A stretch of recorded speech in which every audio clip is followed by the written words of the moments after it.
sidee uga faa'iideysan kartaa waqtigaaga inta ugu badan ana uga dhigi kartaa waqti wax soo saar leh. marka ugu horeyso qodobka koowaad wuxuu noqonayaa waqtigaaga 100% waa adiga inaad controlshaa.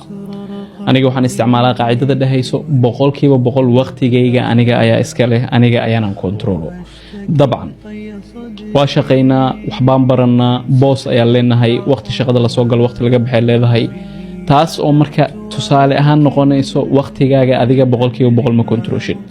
marka maxay keentay dadkii badanaa in ay dhahaan aniga shaqadaas ma qaban karo maxaa yeelay waqti uma haayo, gymka ma aadi karo maxaa yeelay waqti uma haayo.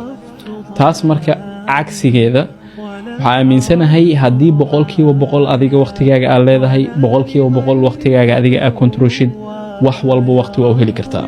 taas oo marka macnaheeda noqonayso waqtina wax baa barataa ama waa shaqaysaa ama wax kala samaysaa, laakiin waqtiyo kale fara badan ku soo harin. xitaa haddii aad tahay qof shaqeeyo maalinkii 8 iyo 10 saacadood ama 10 iyo 4 saacadood,